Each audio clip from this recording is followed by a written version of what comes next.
Congratulations. I know you've been working for this for a long time. How does it feel? Well, it feels good, but also scary. Scary? Why? Well, what's your next step? That's the problem. Hey, this is MichelleSpiva, your practical priestess of wisdom, and I want to welcome you to today's podcast of Wisdom Smack. Mwah. So join me as we get into figuring out what to do after the bag is secured. And so join me on the flip as we talk about bag secured, next step.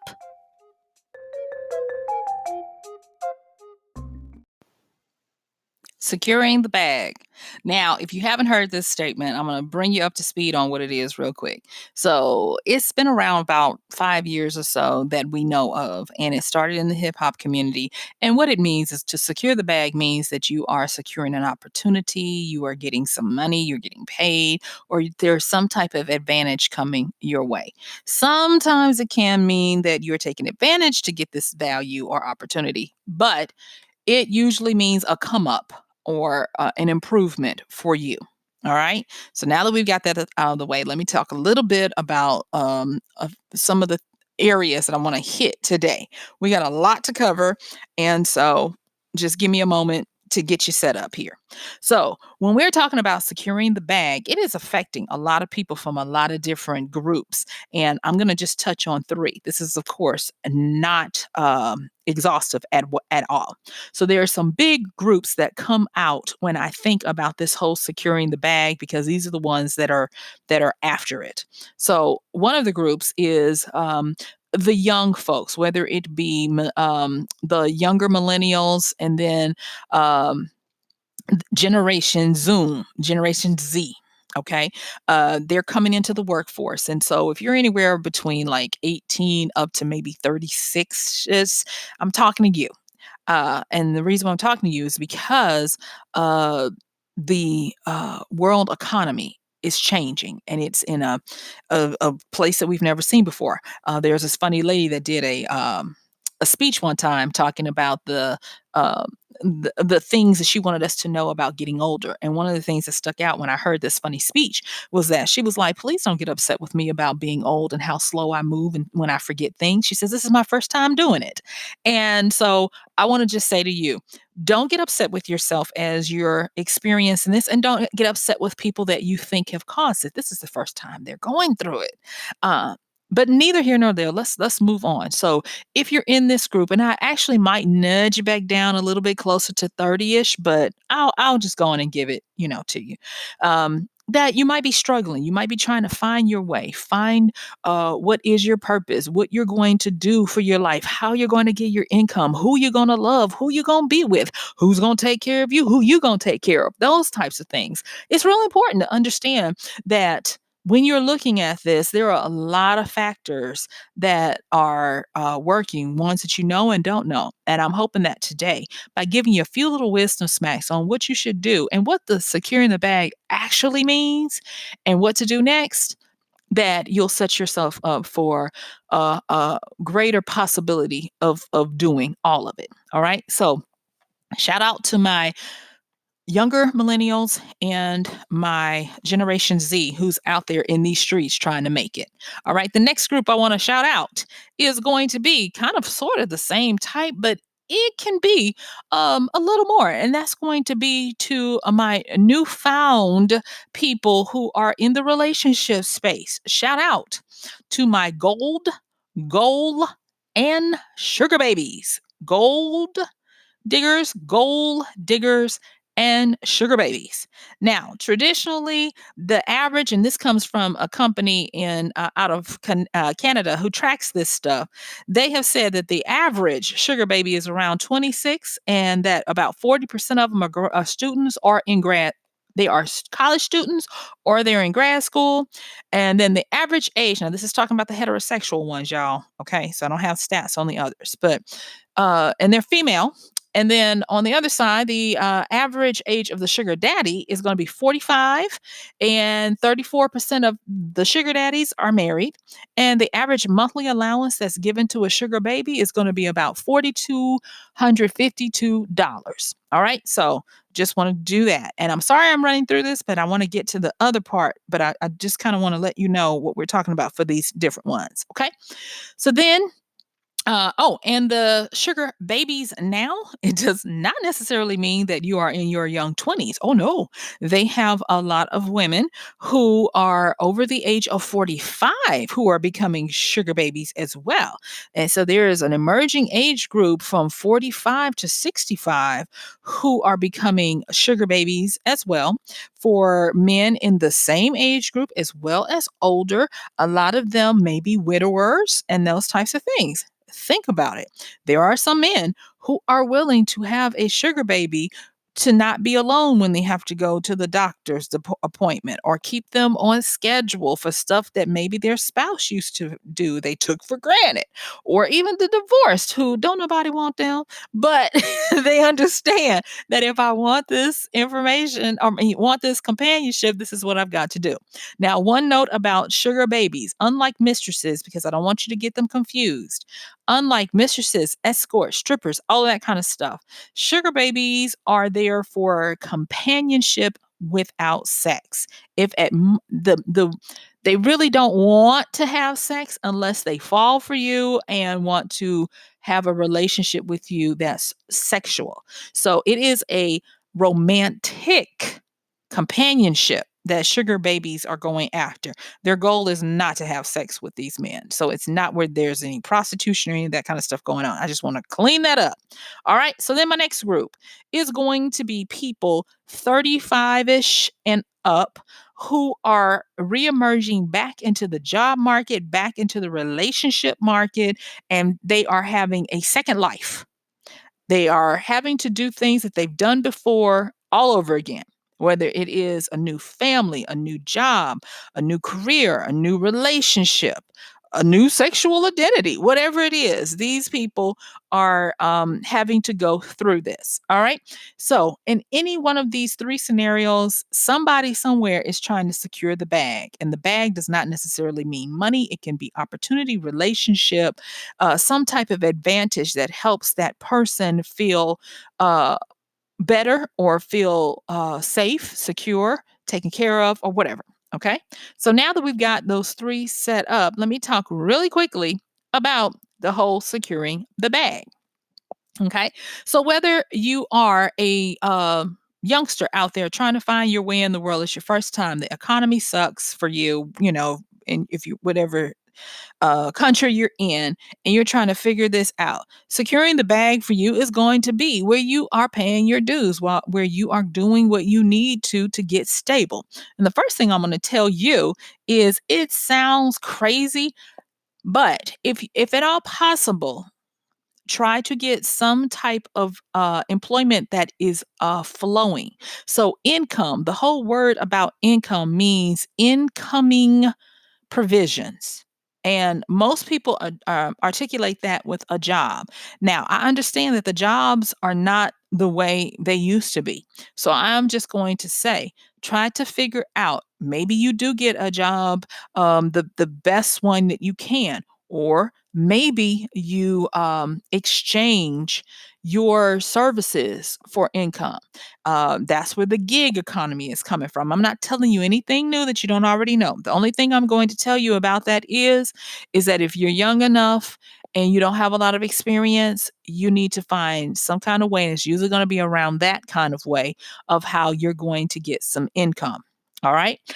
For my people who are second life in it, second career, second life, or whatever, I'm going to tell you that we're going to use the Eat Well model. And the Eat Well model is this: EAT, EAT. E stands for expertise, A stands for authority, and T stands for trustworthiness.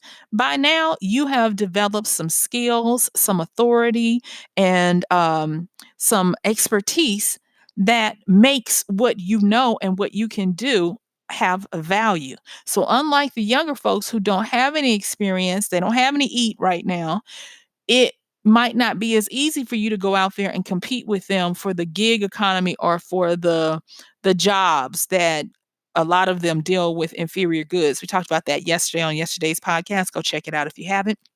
And so you're going to have to find a way to make a new life with probably becoming your own boss for maybe for the first time in your life. And what I want you to do with that is I want you to take the EAT model, figure out what you are an expert at.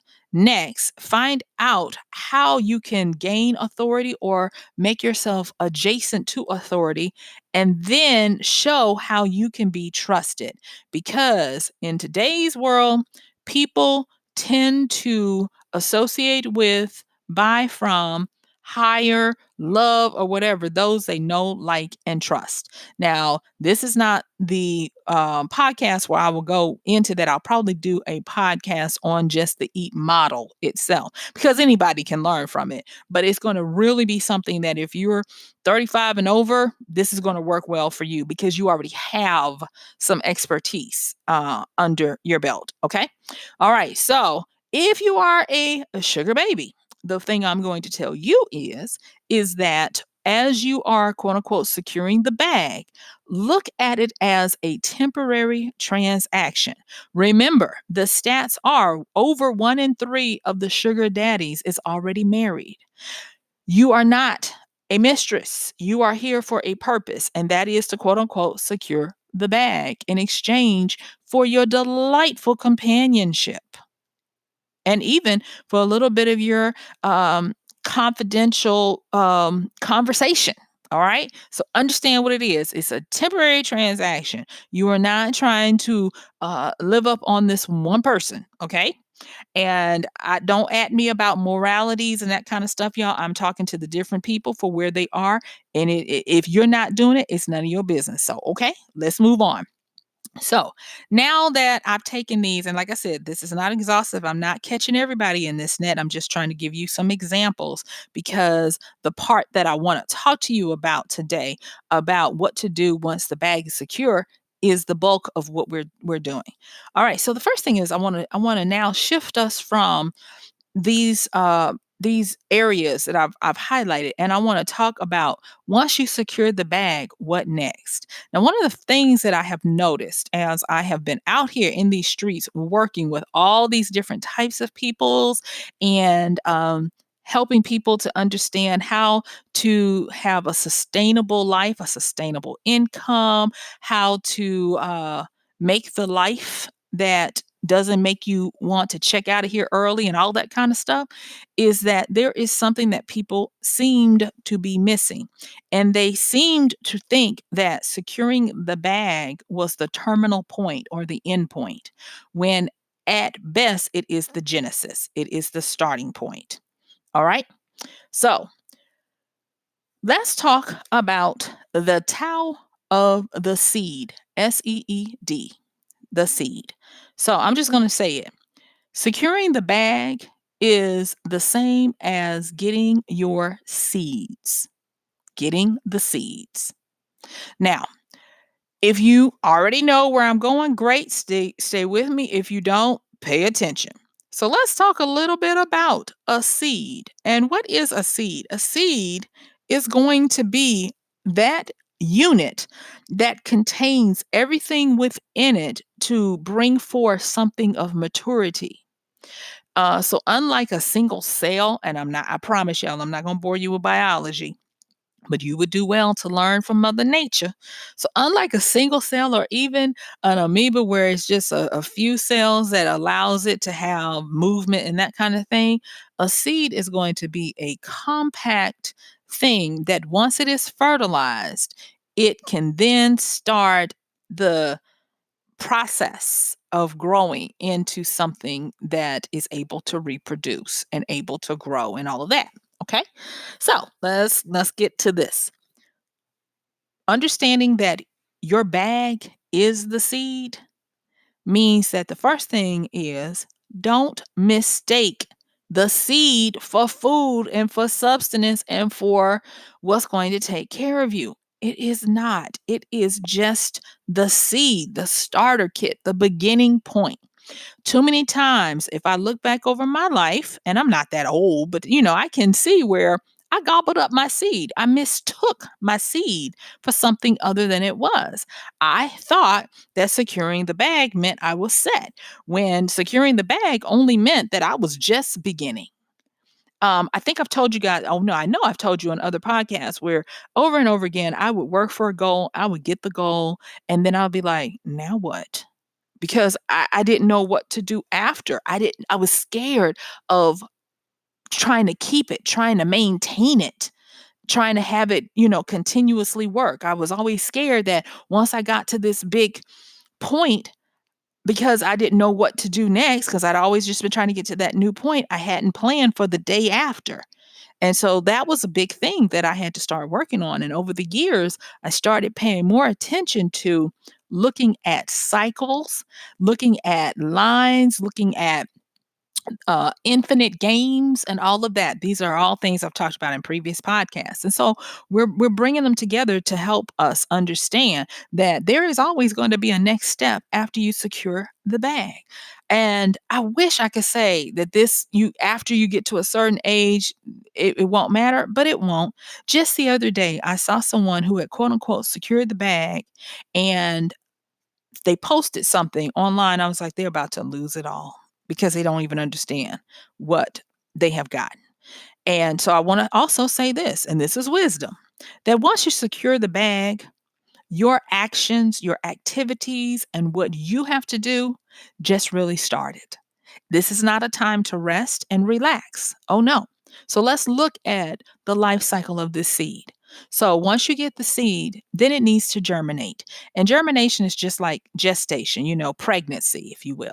And if you realize it takes a little while for that seed to cook, for it to do its thing, because it is gathering the nutrients and the combustible energy to break out of its outer seed coat, its outer shell, or break out of the womb or the cocoon. However you want to look at it is fine.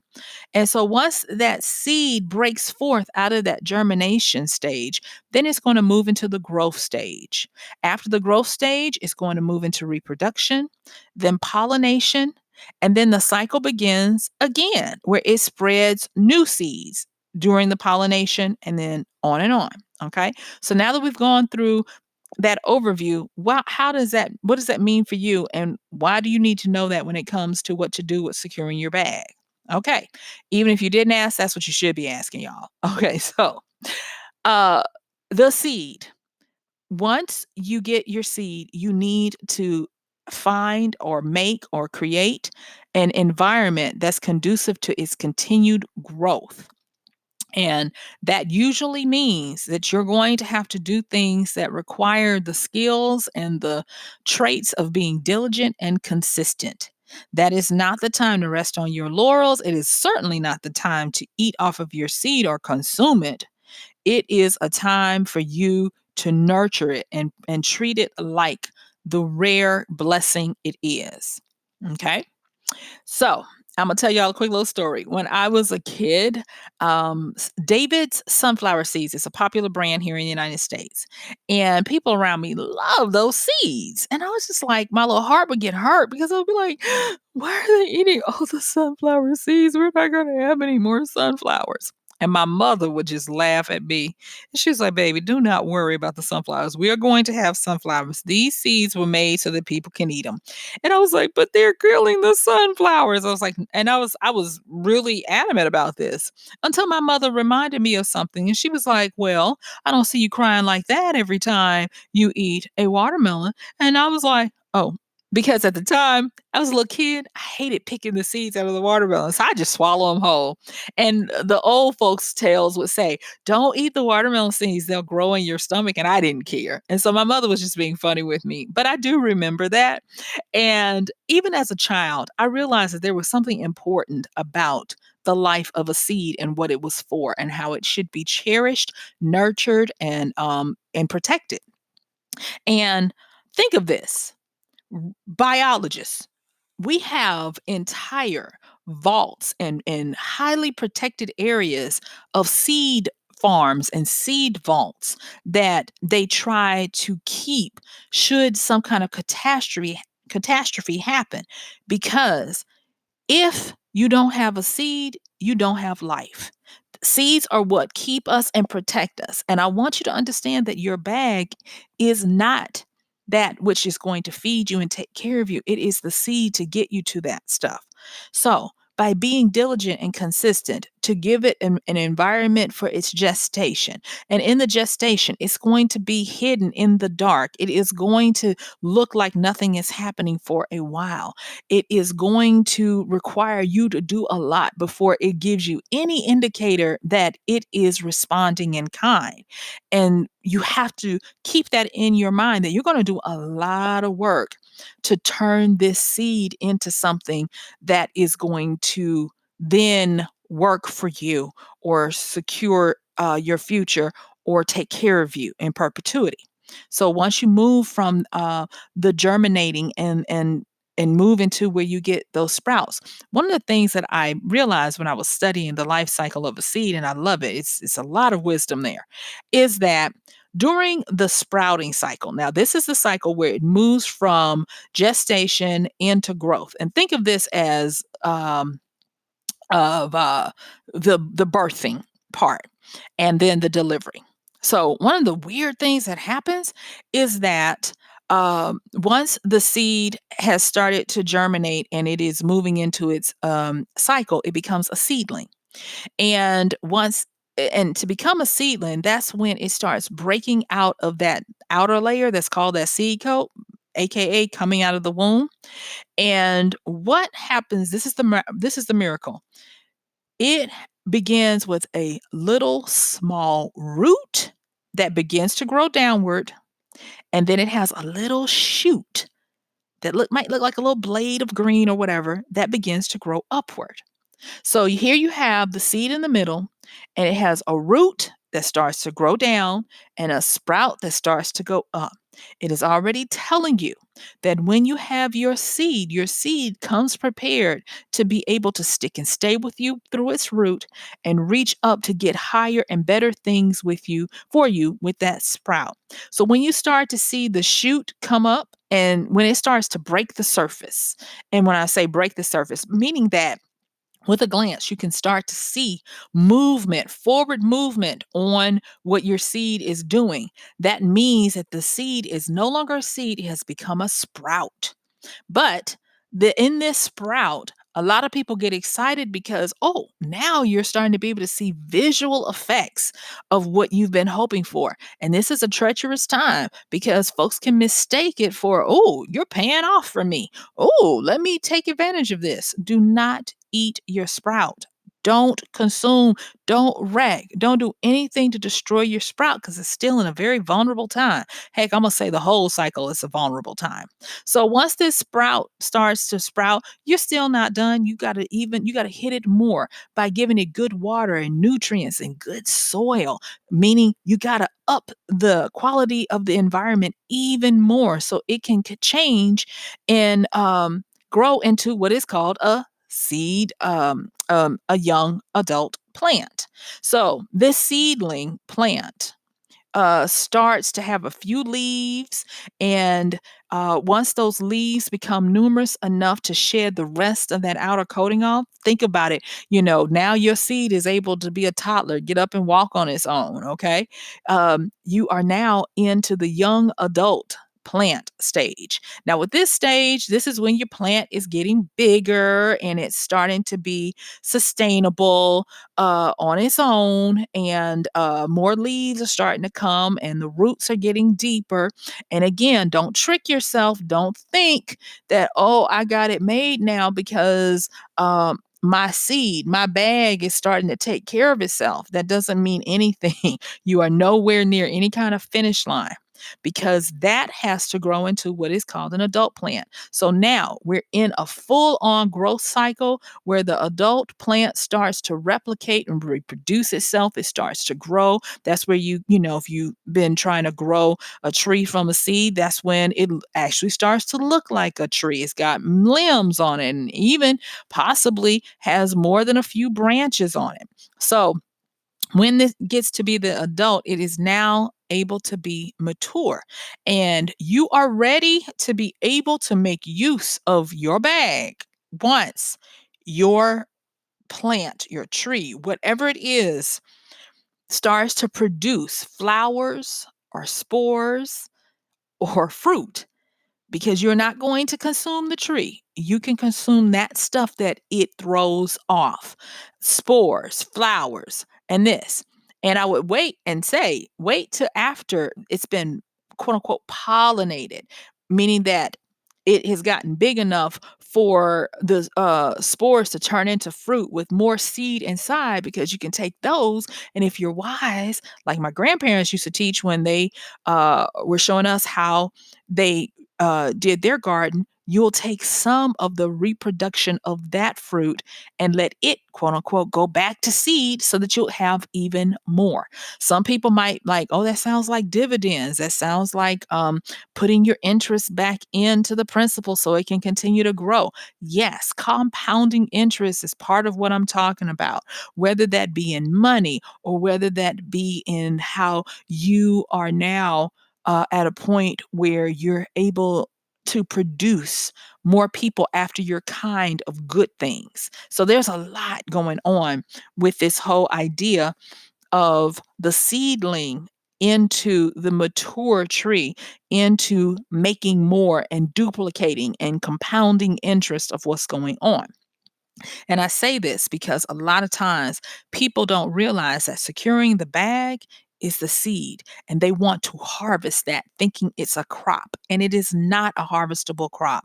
It takes time to get to the point where you can harvest the crop. I'm still trying to work on getting to the harvest of my crops, and I wish I could tell you it's a shorter way to go, but you got to pay your dues. But you and not only that, you have to know what time it is, what season you're in the sowing and the reaping stages, and you have to understand that at each stage your seed is vulnerable, whether it is you eating it or the birds coming and picking it up and eating it because they love seeds, or whether it is blight, famine, drought, or whatever, the environment turning against it and killing it while it's still trying to find its way in the ground.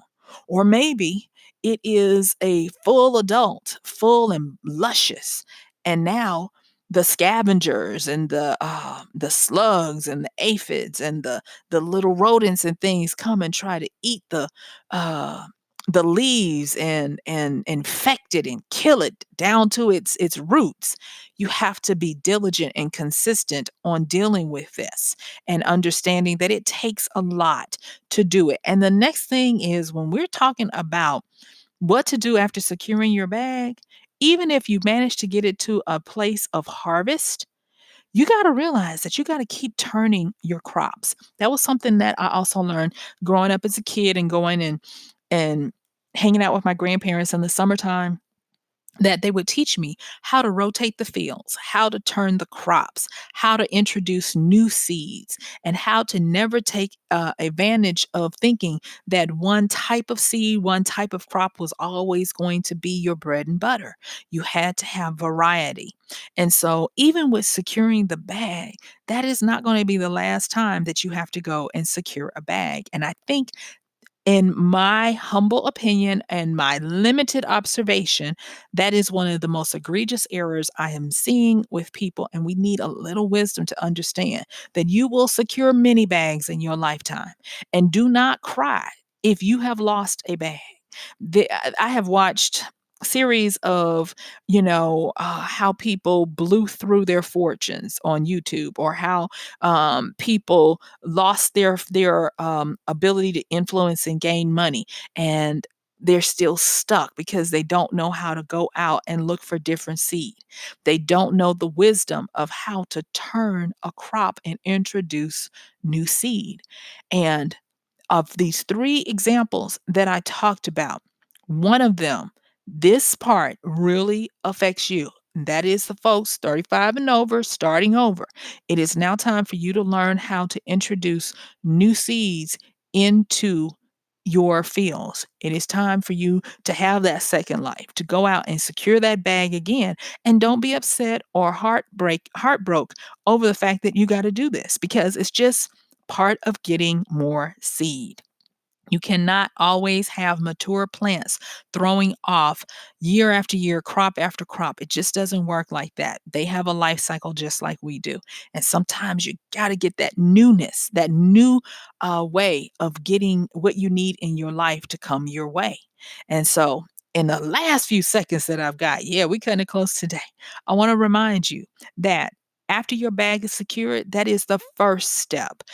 Your bag is your seed. You got to be willing to let it germinate, allow it to grow, nurture it, and cultivate it as it gets to maturity.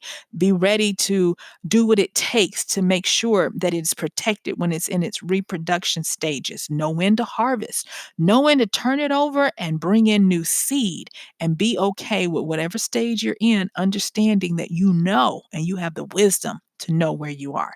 So guess what? Yep, my time is up. I thank you for yours. This has been Michelle Spiva, your practical priestess of wisdom, with another podcast of Wisdom Smack.